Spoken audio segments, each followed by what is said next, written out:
Right, इस तरीके से हम लोगों ने देखा भी था। तो थोड़ा सा हम लोग थैलेसीमिया से यहाँ से आगे चलते हैं। तो काफी कुछ हम लोगों ने स्ट्रक्चर्स वगैरह देख लिए थे। टाइप्स ऑफ थैलेसीमिया में अगर अल्फा चेन कम बनी है, नहीं बनी है, तो अल्फा थैलेसीमिया, बीटा नहीं है तो बीटा थैलेसीमिया।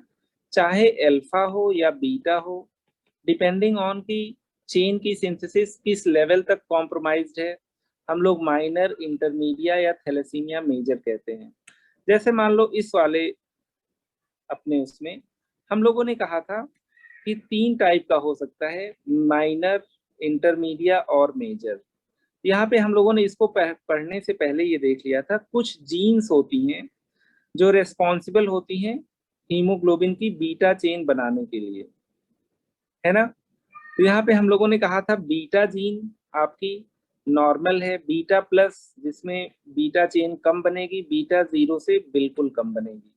इन्हीं के डिफरेंट कॉम्बिनेशन से हम लोगों ने थैलेसीमिया मेजर, माइनर और इंटरमीडिया देखा था। राइट, अभी अल्फा को भी देख लेते हैं।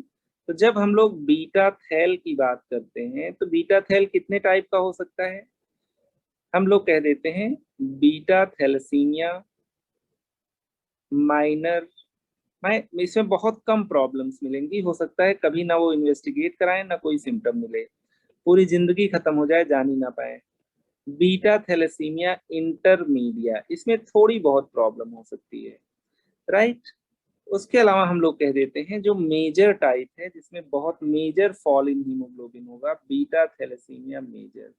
राइट, यहाँ पे हीमोग्लोबिन बहुत कम होगा, प्लस मल्टीपल क्लिनिकल फीचर्स अभी हम लोग देखेंगे, मल्टीपल क्लिनिकल फीचर्स। तो यहाँ पे अगर हम लोग और आगे बात करें बीटा थैलेसीमिया की, तो अगेन वही देख लेते हैं, डिपेंड करता है, depending on genetic constitution, depending on genetic constitution. Genetic constitution की अगर हम लोग बात करें यहाँ पे, हम लोगों ने फिर से देख लेते हैं, बीटा जीन अगर प्रेजेंट है इसका मतलब ये नॉर्मल है, हीमोग्लोबिन आपका क्या होगा, नॉर्मल होगा। बीटा प्लस है मतलब नॉर्मल नहीं है, एबनॉर्मल है, बट सब नॉर्मल कहेंगे क्योंकि यहाँ पे बहुत कम हीमोग्लोबिन नहीं होगा, हल्का सा कम होगा। राइट, अगर तीसरी बात करते हैं तो बीटा जीरो जीन मतलब ये आपका एबनॉर्मल जीन है, ये अगर पूरी तरीके से रहा तो हीमोग्लोबिन बहुत कम बनेगा। राइट, तो हम लोगों ने पिछले टर्न पे डिफरेंट जेनेटिक कॉन्स्टिट्यूशन देखे थे, यहाँ पे एक बार फिर से फटाफट देख लेते हैं क्योंकि अल्फा भी इसी बेसिस पे है। अगर किसी में बीटा बीटा दोनों क्रोमोसोम पे है तो जाहिर सी बात है नॉर्मल है। बीटा अगर एक नॉर्मल है दूसरा एबनॉर्मल है, एक बीटा काफी है।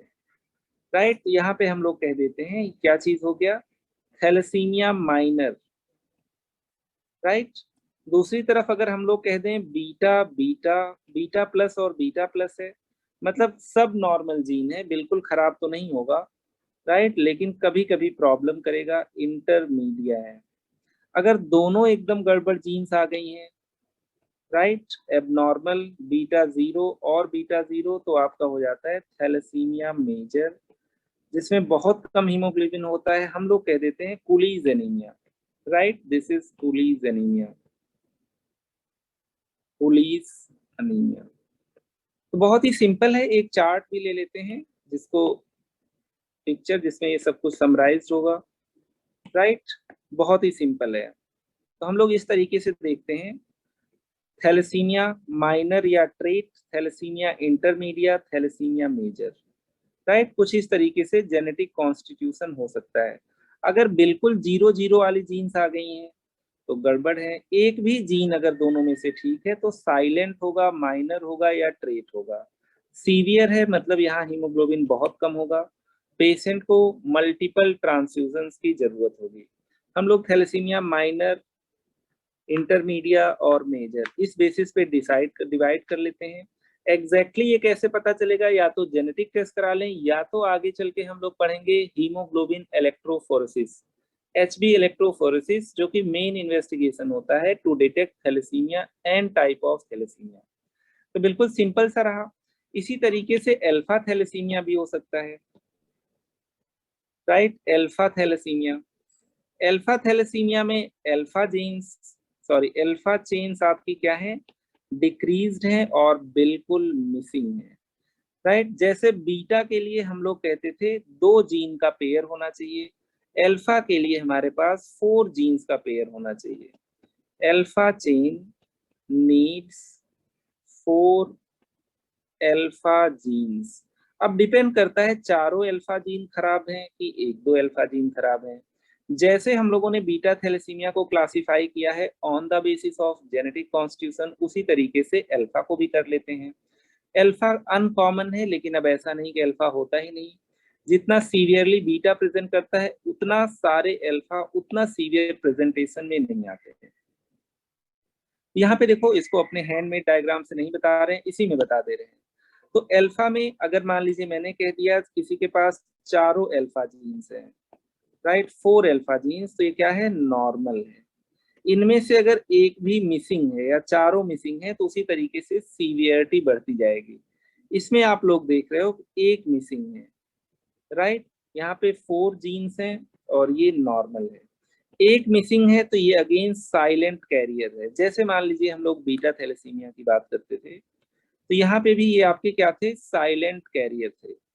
वैसे आपका ये भी क्या है, साइलेंट कैरियर है।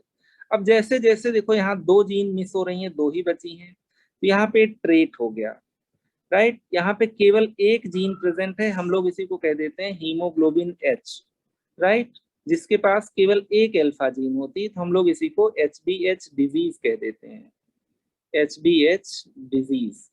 चारों हीमोग्लोबिन एब्सेंट है तो हम लोग HB बार्ट कह देते हैं, HB बार्ट या बार्ट हीमोग्लोबिन। इनकी डेथ इंट्रा यूट्राइन लाइफ में ही हो जाती है। तो जब अल्फा थैलेसीमिया क्लासिफाई किए थे तो भी ऐसे ही किए थे, माइनर था, इंटरमीडिएट था, मेजर था। जितना ज्यादा डिफेक्टिव जीन उतनी ज्यादा प्रॉब्लम। अल्फा में वहां पे 2 जीन्स का कॉम्बिनेशन था, यहाँ 4 जीन की जरूरत थी। चारों जीन्स प्रेजेंट हैं तो नॉर्मल है, एक भी मिसिंग है तो काम चल जाएगा, हम लोग कहते हैं साइलेंट कैरियर। 2 मिसिंग है तो हम लोग कहते हैं ट्रेट है, जैसे वहां पे कहते थे माइनर वाले को ट्रेट। HbH मतलब आपका केवल एक अल्फा जीन है, बार्ट कहते हैं अगर चारों अल्फा जीन्स एब्सेंट हो। तो आप लोगों की जानकारी के लिए बता दिए हैं, राइट, कि अल्फा और बीटा 2 टाइप के थैलेसीमिया होते हैं, लेकिन दोनों में और भी सब टाइप्स के होते हैं जिसपे सीवियरिटी डिपेंड करेगी। डिपेंड करता है उसका जेनेटिक कॉन्स्टिट्यूशन कितना ज्यादा डिफेक्टिव जीन्स के साथ लोडेड है या नॉर्मल जीन्स की एब्सेंस है, राइट। तो we are done with classification of beta and alpha thalassaemia. आइए देखते हैं हम लोग clinical features, right. In general अगर क्लिनिकल फीचर हम लोग यहाँ पे पढ़ रहे हैं तो जाहिर सी बात है सीवियर वाले टाइप की ही देख रहे होंगे। क्लिनिकल फीचर्स मतलब sign and symptoms of thalassaemia. ज्यादातर अगर जनरलाइज करें तो हम लोग कहते हैं बीटा थैल की बात हो रही है, उसमें भी थैलेसीमिया मेजर की बात हो रही है, राइट, ताकि सारे साइन एंड सिम्टम्स आप लोग रिलेट कर सको। जो सबसे सीवियर फॉर्म होगा उसमें सारे साइन एंड सिम्टम्स मिलेंगे, जो कम सीवियर है उसमें हार्डली कोई साइन एंड सिम्टम मिलेगा एक्सेप्ट माइल्ड अनीमिया। तो हम लोग यहाँ साइन एंड सिम्टम की बात कर रहे हैं। तो यहाँ पे जब भी हम लोग थैलेसीमिया की बात करते हैं इसका मतलब डिफेक्टिव हीमोग्लोबिन बन रही है। थैलेसीमिया इसका मतलब हीमोग्लोबिन यहाँ पे डिफेक्टिव है, देयरफॉर हम लोग कह सकते हैं कि आरबीसी भी डिफेक्टिव है। अगर आरबीसी डिफेक्टिव है इसका मतलब बॉडी इसको निकालना चाहेगा सर्कुलेशन से, therefore destroyed in spleen, right. इसका मतलब स्प्लीन का भी काम बढ़ गया है तो इट कैन कॉज स्प्लीनोमीगैली। थोड़ा बहुत लीवर में भी डिस्ट्रॉय होता है तो हम लोग कह देते हैं क्या हो गया, हिपैटोमीगैली। तो यहाँ पे हम लोग कहते हैं आरबीसी डिफेक्टिव है, और आरबीसी डिफेक्टिव डिस्ट्रॉय होगा तो यहाँ पे बनेगा क्या, बिलीरूबिन बन जाएगा, जिसकी वजह से क्या मिल जाएगा, जॉन्डिस।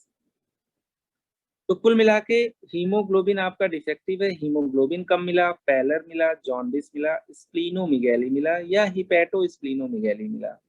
तो यहाँ पे हम लोग कह देते हैं these are characteristic features of haemolytic anaemia.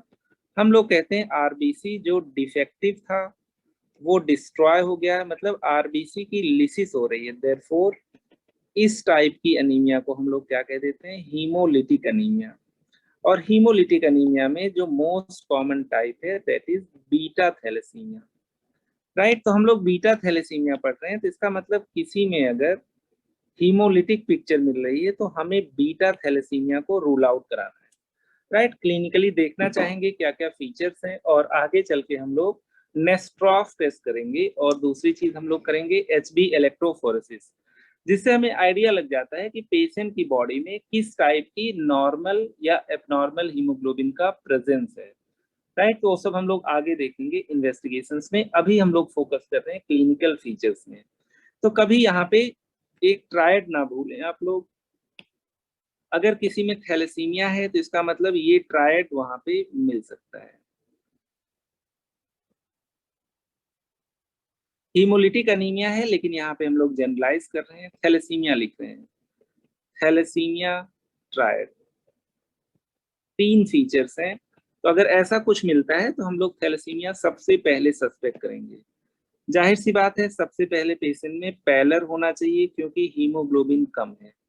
जैसे जैसे हीमोग्लोबिन टूटता है वैसे बॉडी में क्या होना चाहिए, इक्टरस होना चाहिए, मतलब जॉन्डिस होना चाहिए, पीलिया होना चाहिए, मतलब यहाँ पे सीरम बिलिरुबिन इंक्रीज हो जाएगा। राइट, तीसरी चीज हम लोग कहते हैं हिपैटोस्प्लीनोमेगैली, हिपैटोस्प्लीनोमेगैली। क्यों ऐसा होगा, due to increased destruction of RBCs. Right, destruction of RBCs particularly in spleen. इससे स्प्लीन का काम बढ़ जाएगा, स्प्लीन अपना साइज बढ़ा लेगी। तो we are talking about thalassaemia. तो क्लिनिकल फीचर्स में जो सबसे इंपॉर्टेंट है वो यही थैलेसीमिया ट्रायड है। राइट, जिसमें हम लोग पैलर की बात करते हैं, जॉन्डिस की बात करते हैं, हिपैटोस्प्लीनोमेगैली की बात करते हैं। पैलर कैसे देखते हैं ये तो बहुत बेसिक है, तुम लोगों ने कई बार लोगों का देखा होगा। राइट, इसको भी मैं कई बार बता चुका हूँ। इस तरीके से हम लोग पैल्पेब्रल कंजक्टाइवा पे देखते हैं इस एरिया में। राइट, ये आपका रेड है, मतलब हम लोग कहते हैं नॉर्मल है, हम लोग कहते हैं देयरफॉर नो पैलर। यहाँ पे हम लोग क्या कह देते हैं, पैलर आपका प्रेजेंट है क्योंकि पेल है पैल्पेब्रल कंजक्टाइवा, फीकी है। जॉन्डिस हम लोग बल्बर कंजक्टाइवा पे देखते हैं। राइट, और बल्बर कंजक्टाइवा का अगर येलोइश डिस्कलेशन हो, राइट, ये वाला पार्ट जो आई का व्हाइट पार्ट होता है वो स्क्लेरा होता है। राइट, या बल्बर कंजक्टाइवा होता है, स्क्लेरा या बल्बर कंजक्टाइवा। राइट, ऑप्था में पढ़ा होगा तुम लोगों ने। राइट, ये नॉर्मली किस कलर का होता है, नॉर्मली ये व्हाइट होता है। राइट, लेकिन अगर यहाँ पे येलोइश डिस्कलरेशन हो जाए तो हम लोग कह देते हैं इक्टरस प्रेजेंट है, मतलब पेशेंट को क्या है, जॉन्डिस है। एक अनीमिया वाले पेशेंट में लीवर डिजीज ना भी हो तो भी जॉन्डिस होगा, क्योंकि जितना ब्लड टूटेगा, जितना हीमोग्लोबिन कैटाबोलाइज होगा, उतना ज्यादा आगे चल के क्या बन जाएगा, बिलिरुबिन। और अगर बिलिरुबिन का लेवल ब्लड में एक पर्टिकुलर लेवल से ज्यादा हो जाए तो yellowish discolouration of skin and eyes होते हैं। यहाँ पे बल्बर कंजक्टाइवा आपका क्या हो गया है, येलो हो गया है। हम लोग कह रहे हैं पेशेंट को इक्ट्रस है, मतलब आपका क्लिनिकल साइन ऑफ जॉन्डिस। यहाँ पे स्क्लेरा पे हम लोग क्या देख रहे हैं, इक्ट्रस देख रहे हैं। Right, this is jaundice. ठीक है, स्किन भी धीरे धीरे येलो हो जाती है, यूरिन वगैरह भी येलो हो जाता है। इसके अलावा अगर हम लोग पैल्पेट करेंगे तो स्प्लीन और लिवर दोनों काफी बड़े मिल सकते हैं, पर्टिकुलरली स्प्लीन। क्लिनिकल फीचर्स के लिए आइए एक स्लाइड ओपन करते हैं जिसमें हम लोग काफी सारे क्लिनिकल फीचर्स एक साथ देखेंगे। जैसे आपका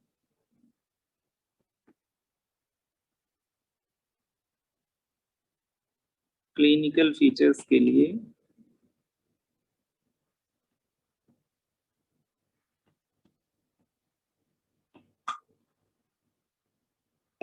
राइट, ये वाला चार्ट हेल्प करेगा। राइट, अभी इसमें बहुत सारी चीजें देखनी है, आज ही देखेंगे।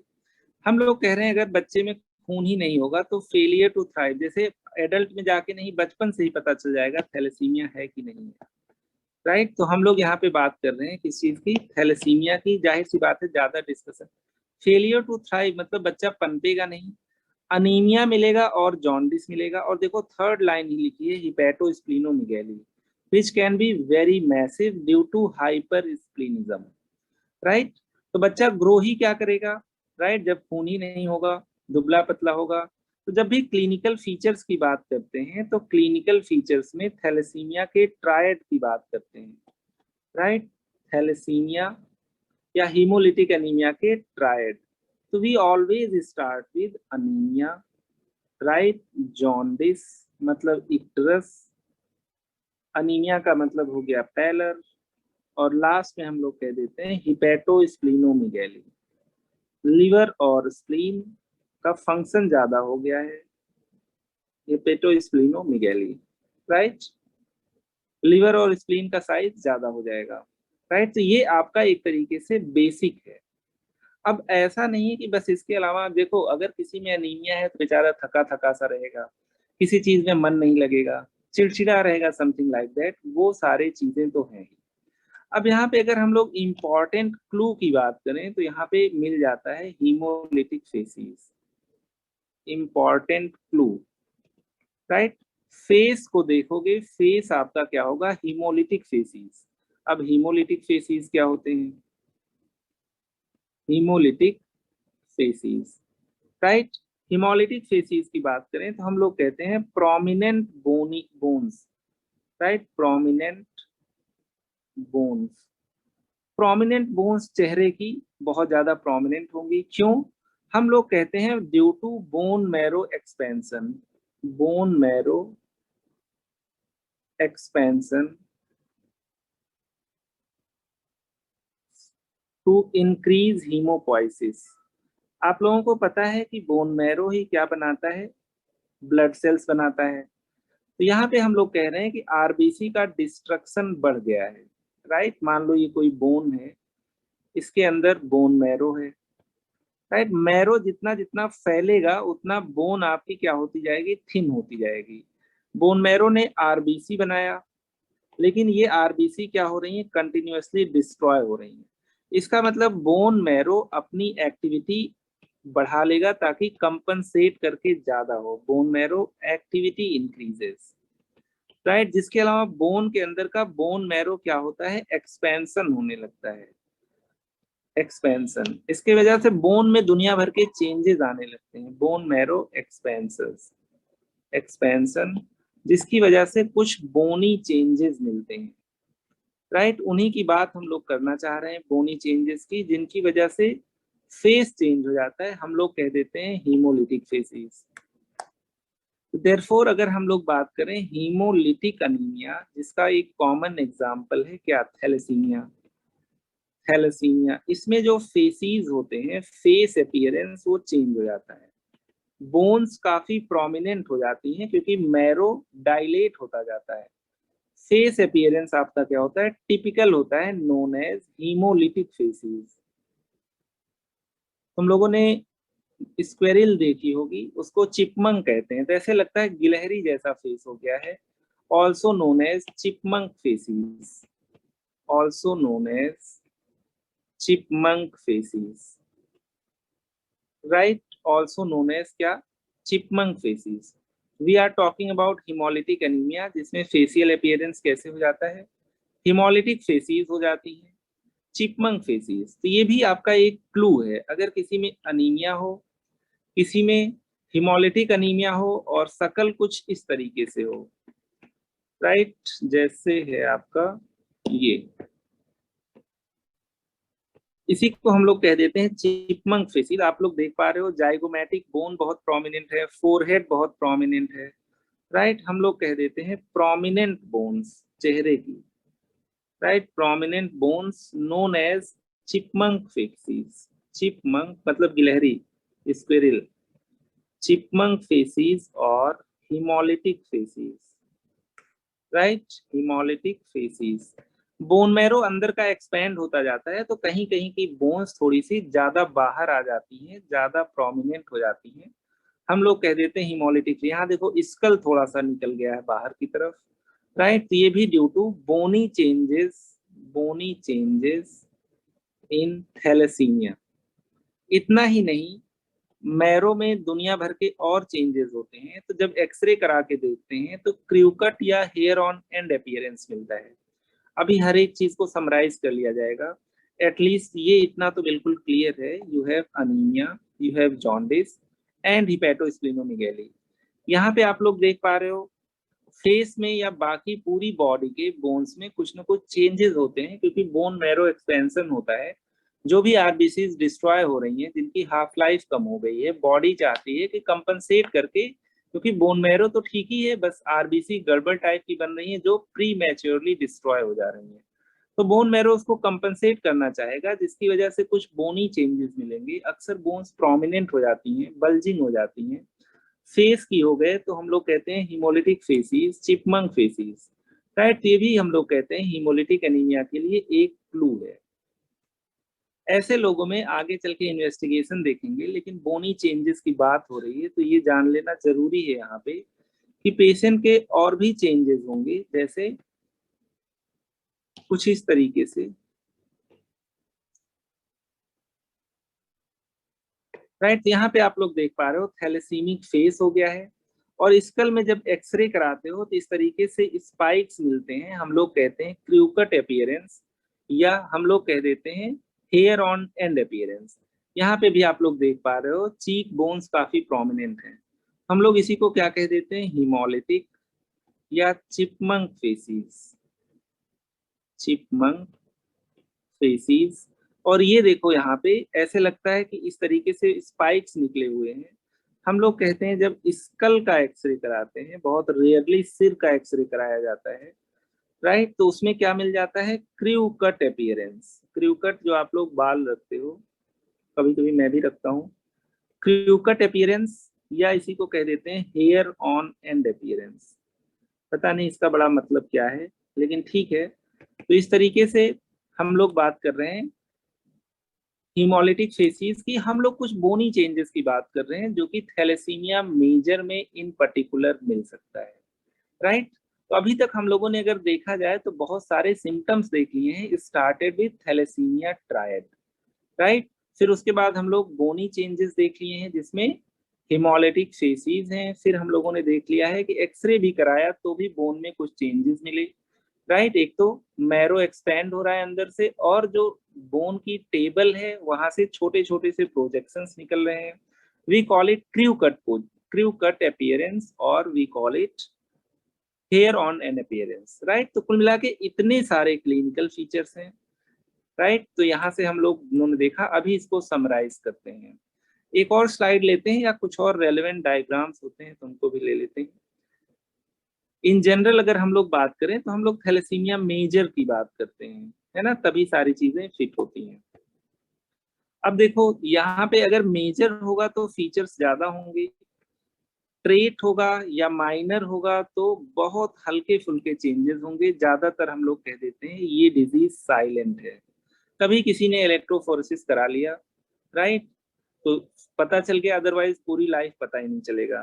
तो यहाँ पे हम लोग कह रहे हैं नो ऑर्गेनोमिगैली, मतलब नो हिपैटोस्प्लीनोमेगैली, एंड माइल्ड एनीमिया, मतलब हीमोग्लोबिन 10 के थोड़ा सा नीचे रहेगा, बहुत कम नहीं रहने वाला है, राइट। तो हम लोग कहते हैं ये स्टेट आपकी क्या है, साइलेंट है, पता ही नहीं चलेगा कि थैलेसीमिया है। लेकिन उसके बाद अगर किसी पेशेंट में हम लोगों ने देखा था बीटा प्लस और बीटा प्लस हो, तो यहाँ पे बीटा प्लस बिल्कुल एबनॉर्मल जीन नहीं है, सब नॉर्मल जीन है। तो इंटरमीडिया है, मतलब हीमोग्लोबिन मॉडरेटली रेड्यूस्ड होगा, राइट। और फीचर्स चाहे थैलेसीमिक फेसिस हो या स्प्लीनोमेगैली हो, मिलने शुरू हो जाएंगे, लेकिन उतने शायद प्रोमिनेंट ना हो।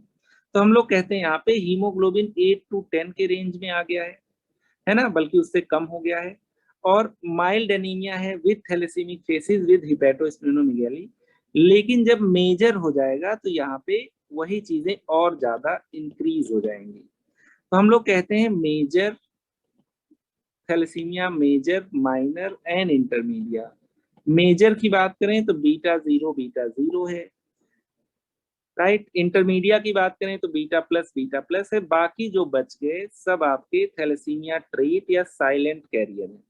यहाँ पे आप लोग देख पा रहे हो हीमोग्लोबिन बहुत कम हो गया, हम लोग कह देते हैं यहाँ पे सीवियर अनीमिया है, मतलब यहाँ पे पेशेंट को आगे चल के क्या जरूरत पड़ेगी, multiple blood transfusions, therefore multiple blood transfusions. In fact ऐसे लोगों को हर 1-2 महीने पे कम से कम 1 यूनिट ब्लड देना पड़ता है। अब आइए हम लोग समराइज कर लेते हैं clinical features, particularly haemolytic anaemia से रिलेटेड, पर्टिकुलरली किससे रिलेटेड, बीटा थैलेसीमिया से related. Summary of clinical features of beta thalassaemia और सिंपली थैलेसीमिया देख लेते हैं। Summary of clinical features of beta thalassaemia, right. मतलब हम लोग थैलेसीमिया की बात कर रहे हैं, most often we find beta thalassaemia जिसमें ये सारे क्लिनिकल फीचर्स हों। तो अगेन यहाँ पे हम लोग स्टार्ट क्या करेंगे, हम लोग स्टार्ट करेंगे थैलेसीमिया ट्रायड से, right. We will start with thalassaemia triad. Thalassaemia triad में अब बहुत ज्यादा डिस्कस करने की बात नहीं है, पैलर हो गया, इक्टरस हो गया और आपका हिपैटोस्प्लीनोमेगाली हो गया, है ना। इसके आगे और चलें तो यहाँ पे कुछ और हमारे पास बोनी चेंजेस मिलेंगे। बोनी चेंजेस तो हम लोग क्या कह देते हैं यहाँ पे, हीमोलिटिक फेसिस,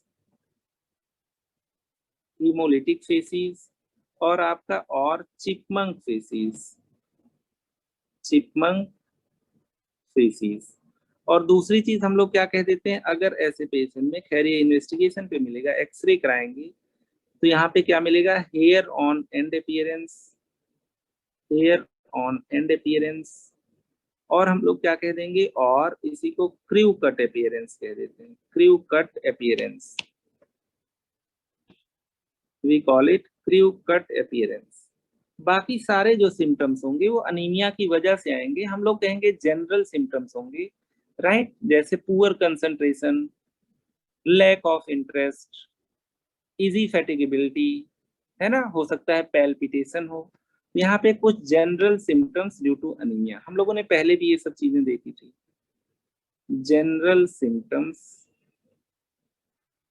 ऑफ अनीमिया क्या होगा, पेशेंट को वीकनेस महसूस होगी, वीकनेस, टायर्डनेस, सुस्त रहेंगे, पुअर कंसंट्रेशन, चिड़चिड़े भी रहेंगे, पुअर कंसंट्रेशन, इरिटेबिलिटी, इरिटेबिलिटी, हो सकता है पैल्पिटेशन वगैरह मिले, क्योंकि हार्ट को भी अनीमिया है तो ज्यादा मेहनत करना पड़ेगा पूरी बॉडी में ऑक्सीजन पहुंचाने के लिए।